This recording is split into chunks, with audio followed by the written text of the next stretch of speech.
First top headlines. Centre yet to decide on extension of zoo with cookie groves.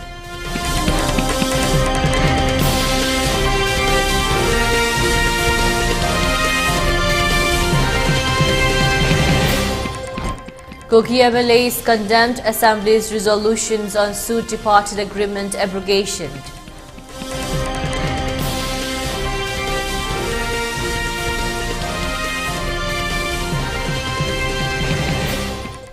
Fresh attacks at Thabna Pokpi by Cookie militants, no casualty reported.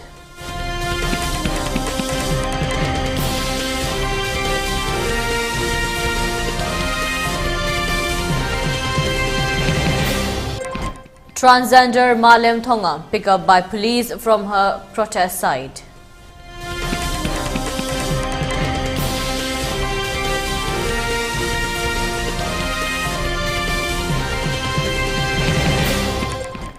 Mizoram not to collect biometric data of Myanmar Bangladesh refugees, says Chief Minister Lal Dohoma.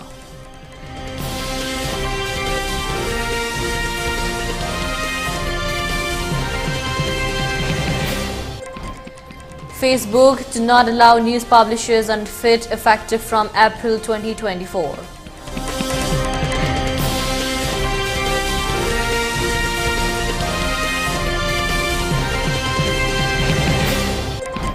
"44 dead, dozens injured in devastating building fire in Dhaka."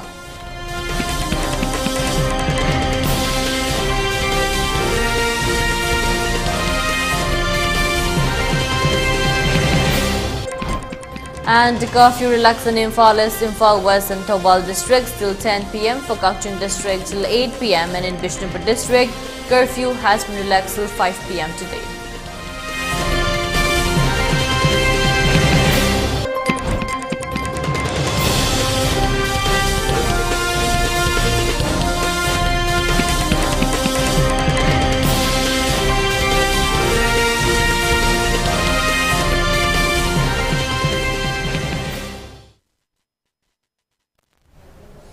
Hello, welcome to ELITETV's 3 p.m. English News. I'm your host, Deemita. Now the news in detail. The centre is yet to decide on continuing the suspension of Operation Sue agreement with Cookie militants organizations amid demands from political parties and mighty civil society groups in Manipur not to extend the peace pact with the state's tribal insurgent groups. The SU was first signed in 2005 with Cookie militant groups operating in Manipur's Hill district. It has been extended periodically and expired in February 29. The central government is still continuing the talks, a source privy to the development said, without giving any indications whether the SU will be extended or not.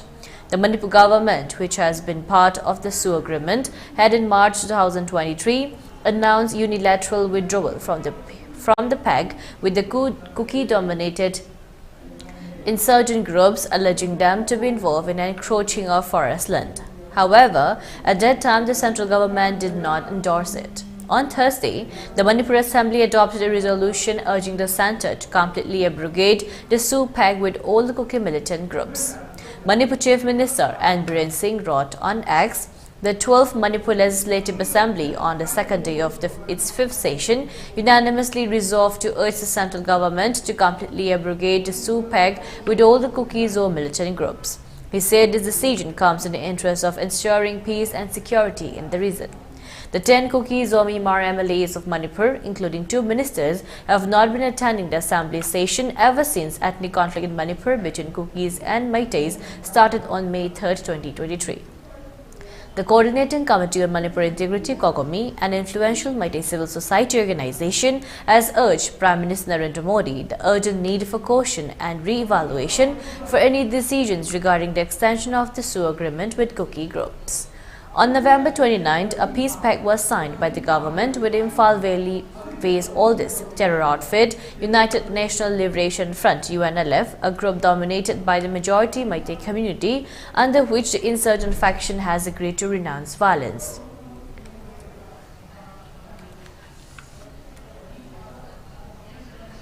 In response to the Manipur Legislative Assembly's resolution on February 29, seeking the abrogation of the tripartite agreement for suspension of operations with the Kuki National Organization (KNO) and United People's Front (UPF), 10 MLAs representing the Kuki Zomi Mar community vehemently condemned the decision, citing prejudice and bias against their community. The statement issued by the 10 Kuki Zomi Mar MLAs responsible for overseeing adherence to the agreement's ground rules. The MLAs questioned the basis of the Assembly's resolution, raising concerns about whether it was informed by any report or observation from the JMJ. They criticized resolutions as being driven by animosity and hatred towards their community rather than factual assessment of the situation. Furthermore, the representatives pointed out the recent signing of a peace accord with a faction of the United National Liberation Front (UNLF) initiated by the state government and suggested that the resolution should have addressed the role played by this outfit in the ongoing violence. The MLAs appealed to the Home Ministry, Government of India, urging a fair and just evaluations of the situation to prevent further discrimination and alienation of the Kuki Zomi Mar people.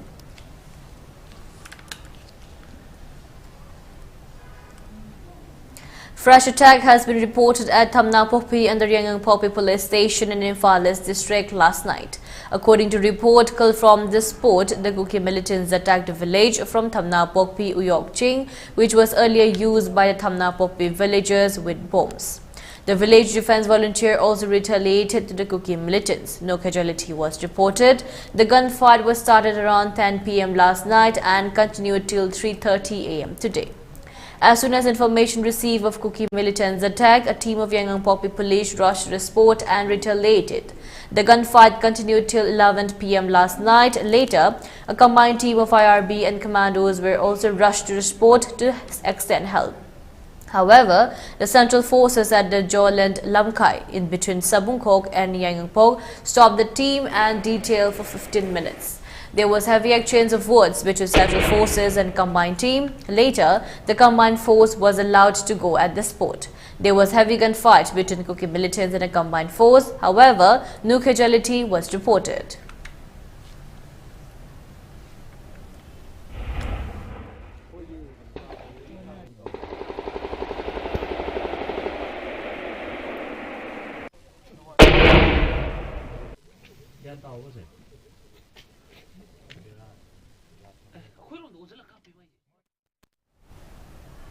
Transgender Malem Thongam, who has been in fuss until date demanding restoration of peace in Manipur, was picked up by Imphal police from her protest site at Kuraikonsam Lekai. She was earlier protested in Delhi and invited Prime Minister Narendra Modi to visit Manipur to stop the situation in Manipur. Delhi police picked up from her protest site and put her to hospital. After that, she returned to Imphal and started fast until date from day before yesterday. Today, when Imphal police came to pick her from her protest site, there was tussle between Mera Paibis, locals and transgenders who were supporting her at her protest site. Later, Malem Thongam was picked up from the protest site and admitted to Janims Hospital.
ꯇꯧꯕꯤꯈꯤꯕꯗ ꯑꯩꯈꯣꯏꯅ ꯑꯊꯤꯡꯕ ꯂꯩꯇꯦ ꯄ꯭ꯔꯖꯥꯒꯤ ꯁ꯭ꯇꯦꯟꯗꯤ ꯃꯥꯅ ꯅꯤꯡꯉꯥꯏ ꯇꯧꯔꯤꯕꯁꯦ ꯃꯥꯅ ꯃꯄꯤ ꯃꯄꯥ ꯑꯣꯏꯕ ꯃꯈꯣꯏꯗꯅꯦ ꯃꯈꯣꯏꯅ ꯂꯥꯛꯑꯒꯅꯦ ꯃꯥꯅ ꯇꯥꯜꯂꯤꯕ ꯗꯤꯃꯥꯟ ꯑꯍꯨꯝ नार्को टेरोरिस्ट लेनरीबा सु repeal तौबको अदुगा number 2 the prime minister Narendra Modi ना ngasi बावदा इंडिया की मिनिस्टर सेंटर की प्राइम मिनिस्टर ना कई की दमकता मणिपुर की बतांग सिंगल वा म हाइदबनो हाइबसे मा अदुगी मागी वहाई छु तानिंग फाउरी मांगोंदा अतमना नको अदुगा नंबर 3 दा माना हाइसे मणिपुर शांति हंजललो हालगी नुंगाइबा पुंसीदा अमु फन हिंगनसी हाइबनेबा अदुगी डिमांड से बाना तालगा फास्टिंग तौरपा जिंगा सिगा निमित मापनि सोरपसिदा मयाम ना हाइसे तौबियु तौबदबु रेस्पोंसिबल ओइबा गवर्नमेंट असिगी काउंसिल ऑफ मिनिस्टर लाइनी मिनिस्टर मयाम मरक्तुदगी मिनिस्टर खरा लागा मागी तौरिबा अपामबसे थुंगनगनी अखोई सुमाइना सिगी फिबम सिदा लई हारगा थेंबी बदुने पामिजे अदु थेंद्रि बाउकी अंगांगे पुरगा मा ट्रीटमेंट तौबदो यारोय हाइजना अखोई मयामना लई काइगी मयामना लेपिने हुजिकसे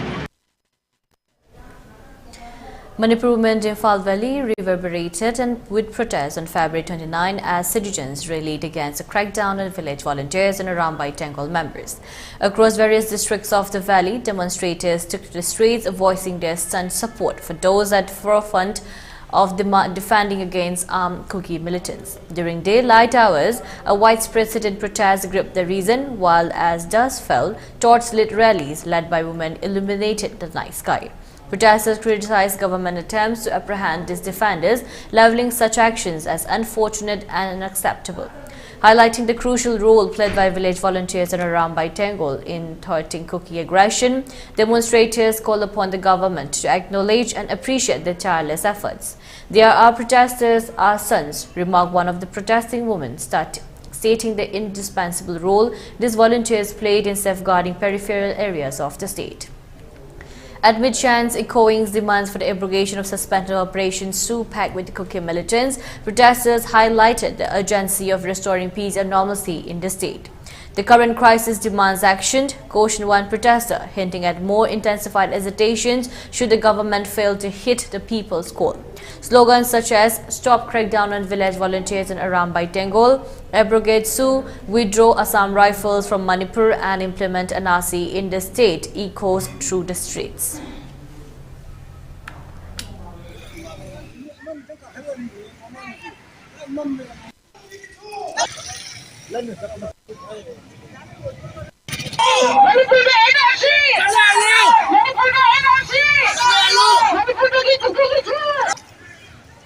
Gurkha regiment sing to na haire mathakta kuki gi kangbu sing chi kumdare makha da leiriba khun ngakjariba kangbu sing asi moi gi manak tamna lae aduna moi du dai gi control tawna na ba haidana kapthar ini haidana dumaina aikhoi khonje na ma moina hairakpa pau ama tagi adumapu adumaina torokpa matam du dai da khunya Labuka tainaba chinga tainaba lairiba khunja mayam sing adudi mipainaba na maram oidana mayum thaduaga loinaba mamangomda aikoi chengkhatna rakhiba praja ngaktani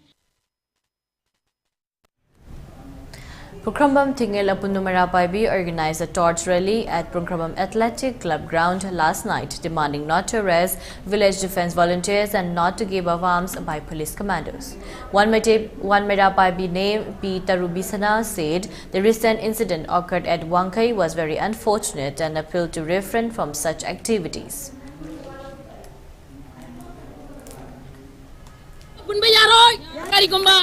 Isan haina lan ki balera baso kari gamba khitang choi ki balera baso makhoi na ngak pi pham thok tabra makhoi pula maki mahut chillaga jenong manong da ngasi thengnari kaya mana mathai thakre kaya mana ngasi awa pham da leri khoi sarkar masina athuba matam da ya thanna na bapu biro akhoi di isa mat chok pa yaroi.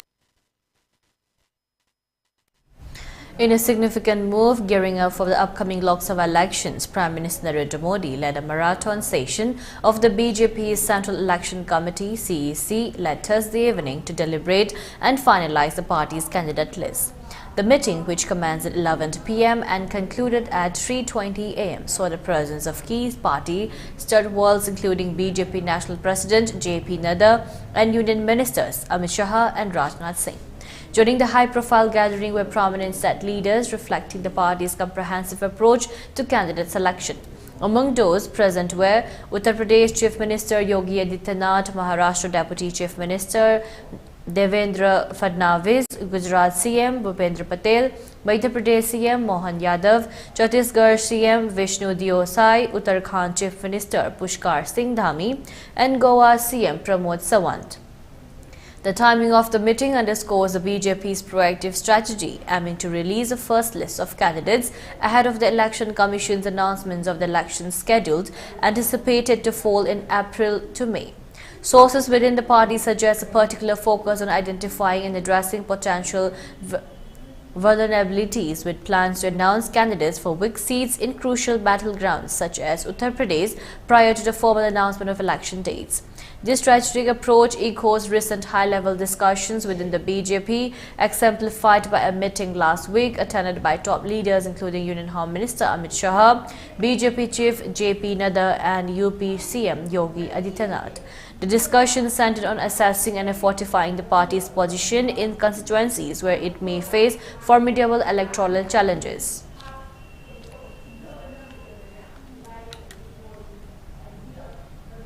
One97 Communications Limited Paytm and Paytm Payments Bank Limited PPBL have announced the discontinuations of various intercompany agreements. The decision comes as part of the border agreement to streamline operations and reduce dependencies between the two entities. The announcement, made jointly by Paytm and PPBL, signals a significant shift in their corporate strategy towards enhancing the autonomy of PPBL and fostering its independent governance structure. As per the agreement, both parties have mutually consented to terminate several intercompany agreements, marking up pivotal steps towards their individual trajectories. Furthermore, the stakeholders of PPBL have unanimously agreed to simplify the stakeholders agreement. SHA underscores their commitment to supporting PPBL's governance independence of its stakeholders. The board of 197 Communications Limited approved the termination of agreements and amendment of SHA on March 1, 2024, solidifying the decision's total formal implementations. This move follows Paytm's earlier announcement of forging new partnerships with other banks and implementing measures to ensure seamless services for its vast customer and merchant base. In a disclosure to stock exchanges on February 1, 2024, Paytm hinted at the potential financial implications of these strategic realignments. Despite the structural adjustment, on 197 Communications Limited assures its users that services such as the Paytm app, Paytm QR, Paytm Soundbox and Paytm card machines will continue to function seamlessly without interruption. The company reaffirms its commitment to delivering market-leading innovation and technology-enabled solutions to its loyal customer base.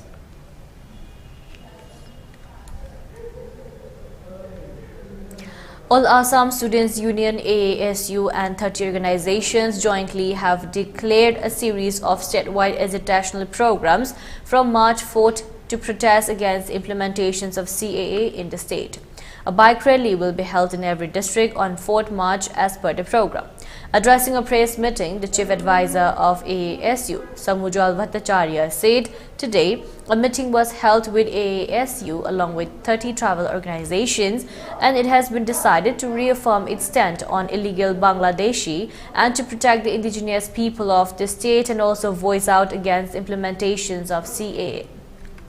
Further, Bhattacharya also warned the state and the central government not to play with the future of the indigenous people of the state.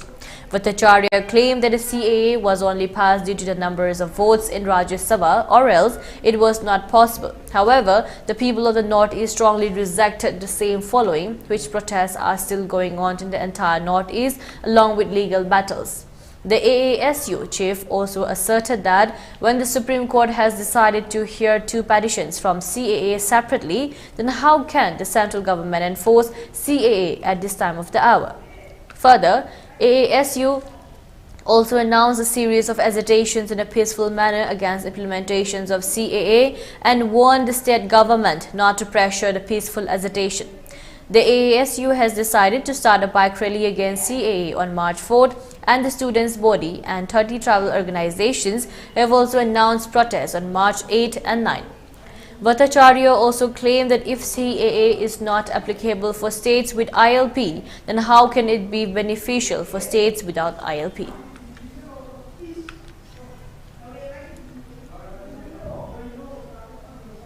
Nagaland Deputy Chief Minister Y. Paton on Thursday asserted that the state government would continue to take measures for an amicable resolutions of the interstate boundary disputes with Assam, while ensuring that the rights of the Naga people remain protected. Paton, who also holds the Border Affairs Department, made the assertion while responding to concerns raised during the Zero Hour by Advisor for Law and Justice and Land Revenue T.N. Manan on the statement made by Assam Minister Atul Bora in the neighbouring state's assembly on February 8. Manan informed the House that the Assam ministers had accused Nagaland of encroaching around 60,000 hectares of Assam's land, which is misleading and the record needs to be set right.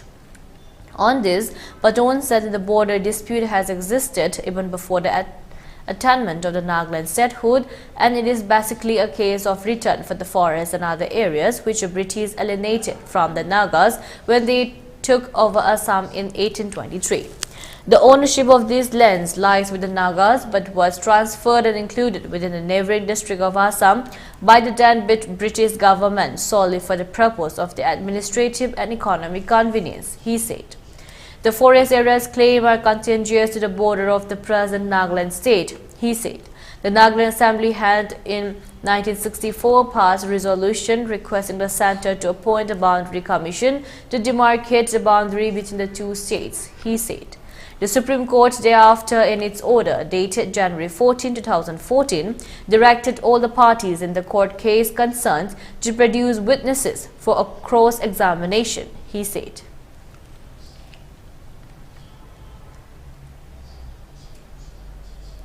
And now let's take a short break. Stay tuned for more updates.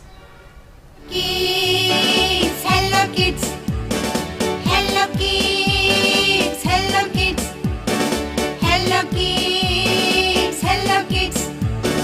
Hello kids, hello kids. Very nice, beautiful, colorful, colorful. Rosy, rosy, cozy, cozy, wonderful, wonderful. Hello kids. Hello kids. Hello kids, hello kids, hello kids, hello kids, hello kids, hello kids. Sky Hospital na heart attack patient gidamag pung kunmari chupna emergency service pizari. Kanagumba miyoyna heart attack thabak naba mihul chang naidana chongba sore funba wantharakpada thengthaba tawdana Premier Heart Hospital oiriba Sky Hospital da khudakta pukhat piraktuna yengbi hausi loina na heart ki oiraba EPS plus RF ablation coronary angioplasty and stents device closure hole in the heart pacemaker ICD combo implant heart valve surgery and coronary artery bypass graft surgery heart hole surgery na chingba chang naina pangthokli akupa marol gidamak 8415938207 da call tawbirau thengthabi kenu khudakta lakpiyu masina adongi punsibu kanba ngamgani. Gear up for the future with Quantum University. Write your success story with our new age programs that shall be amongst the top 3 most rewarding careers in India and across the globe in the next decade.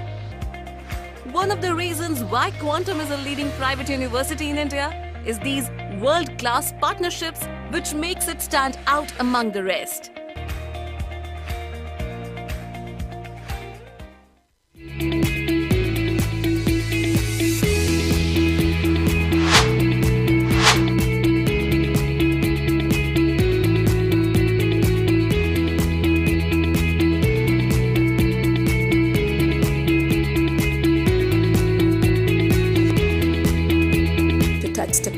Of success for your children. Get enrolled to one of the finest schools in Northeast India, UNESCO School. Excellence in education. Welcome back again. You're watching ELITETV's 3 p.m. English News. Chief Minister of Manipur N. Biren has asserted that armed Kukki militants were involved in the recent attack of DC and SP office at Churachandpur on February 14.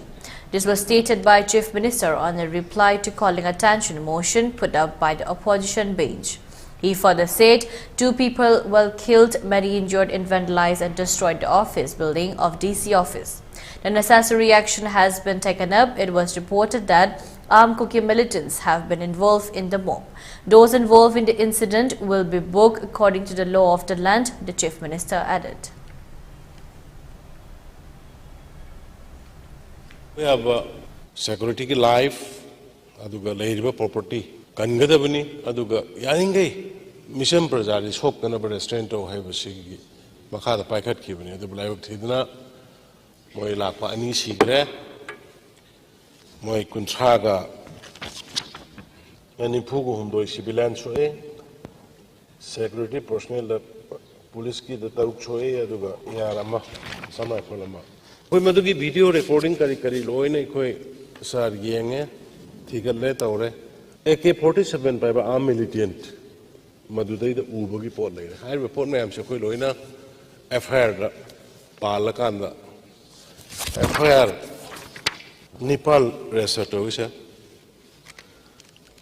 FIR Nipan resato busiki manungda ani madi busiki arms ki kari ki yawba duga kai ki khara ai loina hairo ge seida ani madi Ki arms ki kari ki yawba duga kai ki khara ai loina hairo ge seida ani madi koi CBI da interest of jagre honorable speaker sir aduga wase da mi kun gumba koi identify tawi sigi irang stella aga mongop sida sangaga DC office ta mai thana na ba aduga SP da office ta attack tawna na ba honoramba aduga DC ki banglo mai thaba khot pa yauri bas mayam sige khoi mi kun gumbo ju phogi manungda identify tawre aduga FIR case nipan lokhale aduga loina na khoi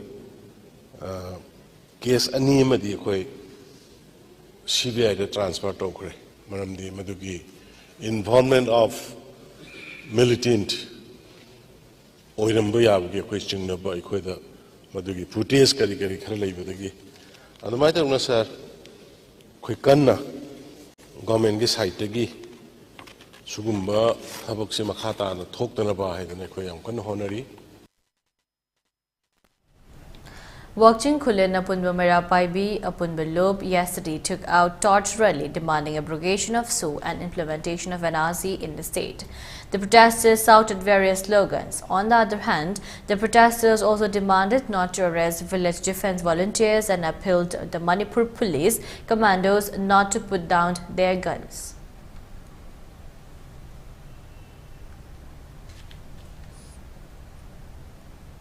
Mizoram Chief Minister Lalduhoma on Thursday said his government would not collect biometric details of Myanmar and Bangladesh refugees. The Chief Minister said the centre is currently providing assistance to the state government to provide relief to refugees from Myanmar and Bangladesh and internally displaced people, IDP, from Manipur who are taking shelter in the state. Lalduhoma informed the Assembly on Thursday that the Ministry of Home Affairs had directed the state government to collect biometric data of Myanmar and Bangladesh refugees in April last year. Although the previous Mizo National Front MNF government had initially proceeded the initiative towards the centre directions by conducting training and appointing nodal officials, the Council of Ministers in its meeting held in September last year decided not to conduct biometric and biographic enrollment for Myanmar and Bangladesh refugees, citing it is not advisable to undertake biometric and biographic preparations due to the State Assembly polls to be held in November that year, he said. Our government has decided not to collect biometric details of Myanmar and Bangladesh refugees. During my meeting with the Union Home Minister in January, I told him that the centre is using the existing portal, which is meant for the deportations of illegal immigrants, for collecting biometric details of refugees, Lalduhoma said while replying to a question from opposition MNF member Robert Romawia Rote. He said the Myanmar and the Bangladesh nationals who took refuge in the state feared deportations due to the centre's directive to collect biometric data from them. Upon request, the Home Minister gave his assurance that no refugees would be deported until peace is restored in the neighboring countries, the Chief Minister said. Lal Duma also said that the state government is currently providing assistance to refugees from Myanmar and Bangladesh and IDP from Manipur with its own resources. He said that the centre has also provided Rs 3 crore during the MNF rule and is continuously helping the present state government in provide assistance to the refugees and IDP. According to the State Home Department, a total of 32,221 Myanmar nationals are currently taking shelter in different parts of the state, with Champhai district hosting the highest number of the Myanmar refugees at 12,484. At least 1,167 Bangladeshi nationals are also taking shelter in southernmost Mizoram's Longatlai district. It said besides more than 9,000 internally displaced people from Manipur are also currently taking shelter in Mizoram, the Home Department said. The Myanmar refugees have taken shelter in the state since February 2021 after the military junta seized power, while the Bangladeshi nationals fled to Mizoram in November 2022 due to military offensive against an ethnic insurgent group by the Bangladesh Army in Bangladesh Chittagong Hill Track CHD. The Kuki-Jo people from Manipur took refuge in Mizoram since May last year following ethnic violence with the majority Meitei community. The Chin people from Myanmar, Boam community from Bangladesh and Kuki-Jo people from Manipur share ethnic ties with the Mizos.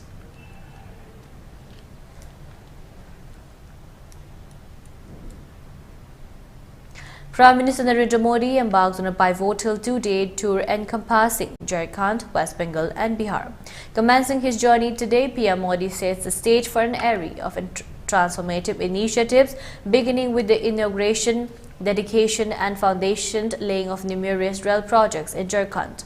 During the course of the event scheduled in Sindri, Dhanbad, the Prime Minister will spearhead the launch of multiple developmental endeavors amounting to a staggering of Rs 35,700 crore. Among the highlights, PM Modi will flag off 3 trains including Deoghar-Dibrugarh service, Memu train service connecting Tatanagar and Badampahar, and a long-haul freight train departing from Sifpur station.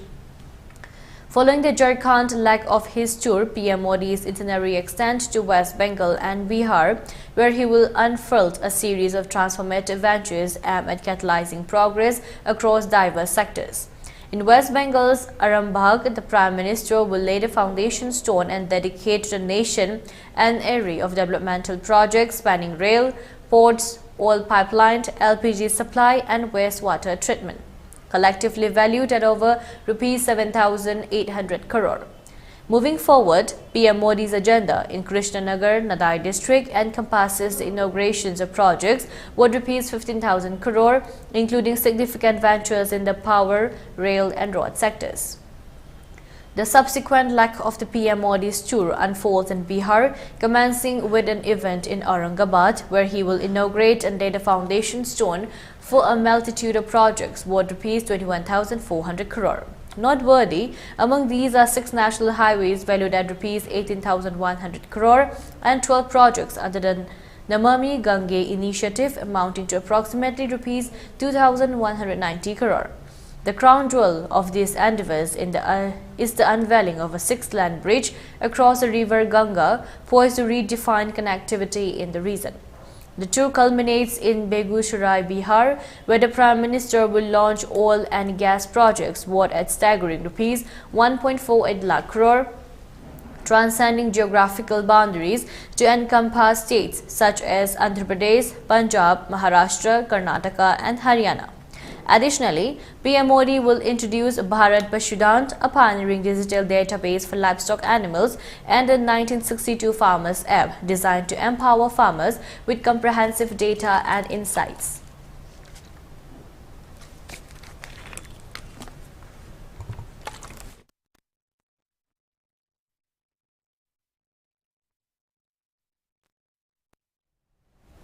At least 3 students suffered injuries as clashes erupted between 2 opposing groups on the premises of Jawaharlal Nehru University JNU in Delhi. The altercations occurred during a general body meeting held in the School of Language in the late hours on February 29, spilling into the early hours of March 1st. Reports indicate that the confrontations escalated, with both factions resorting to wielding stick against each other throughout the night. A video capturing the chaotic scene circulated depicting students engaged in physical altercations. In the aftermath, accusations flee from both sides, with left-wing students alleging that the ABVP student wing instigated the disturbance during the assembly. Conversely, the ABVP labeled the incident as a Naxal attack targeting at the campus. Despite the intensity of the clash, the Delhi police disclosed that they had not received any formal complaints regarding the matter from either faction involved.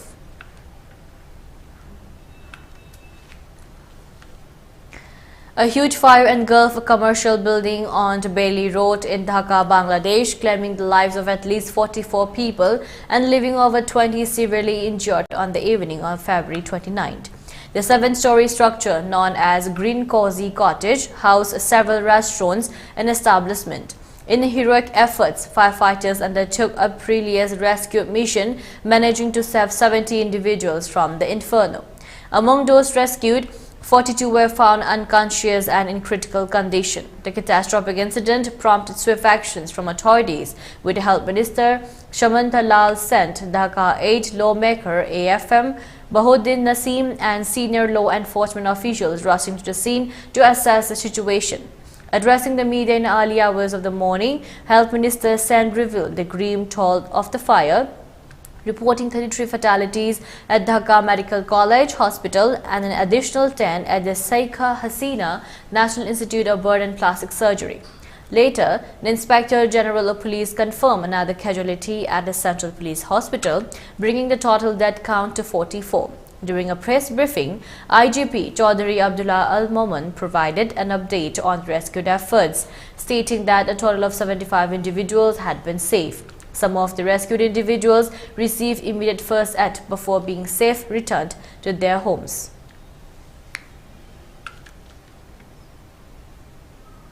Facebook has revealed that it would be removing the news tab from its platform in the US and Australia in early April 2024 as part of an impending change. This move comes after Facebook stated in September 2023 that the news feature will be discontinued in the UK, France, and Germany.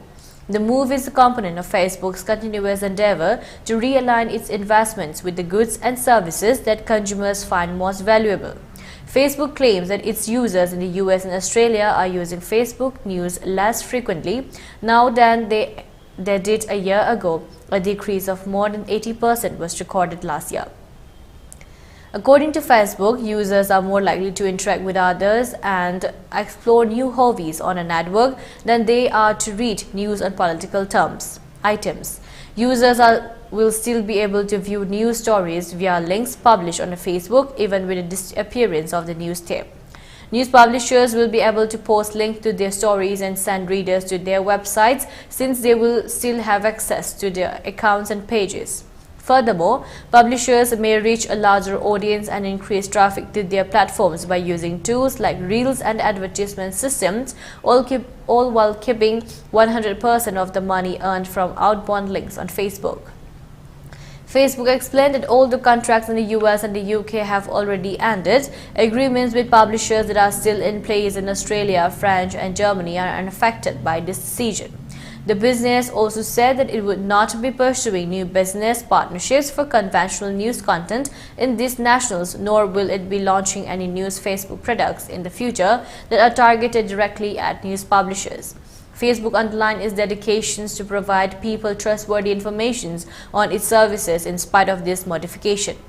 In an effort to stop false information from spreading, the corporation works with independent fact-checkers recognized by groups such as International Fact-Checking Network. Facebook has committed to funding fact-checking initiatives with over $150 million in programs since 2016 and intends to keep funding this field. With the news tab gone from Facebook feeds, the corporation has made a big strategic change to put more emphasis on users' involvement and tailor its services to individual interests. It is unclear nationwide how this choice will affect how news information is consumed on the platform and in the media at large.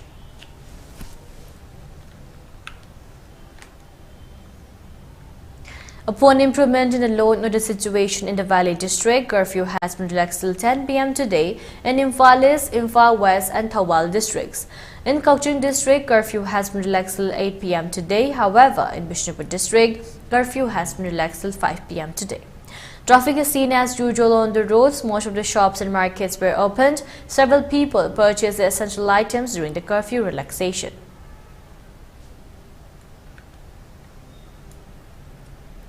For ELITETV News Channel, contact to the email address info@elitetv.in or 9402890982 and subscribe to ELITETV YouTube channel or follow on Facebook page, Instagram and X for more information about the channel.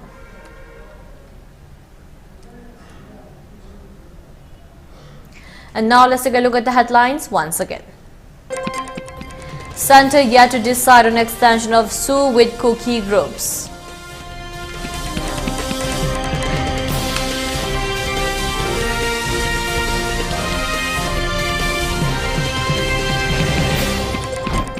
Cookie MLAs condemn Assembly's resolutions on SU tripartite agreement abrogation.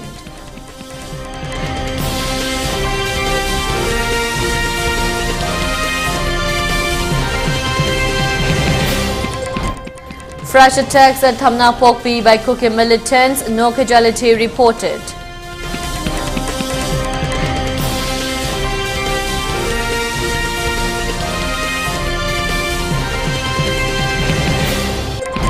Transgender Malim Thongam picked up by police from her protest site.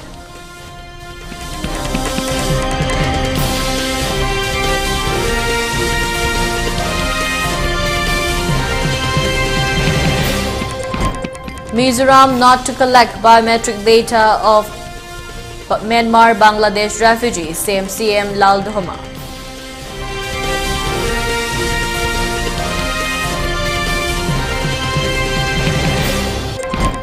Facebook to not allow news publishers on FIT effecting from April 2024.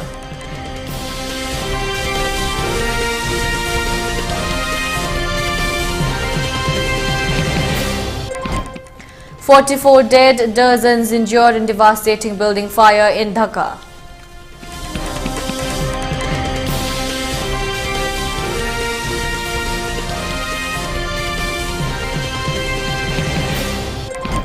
And curfew relaxed in Imphal East, Imphal West and Thawal districts till 10 p.m. For Cochin District, curfew has been relaxed till 8 p.m. In Bishnupur District, curfew has been relaxed till 5 p.m. today.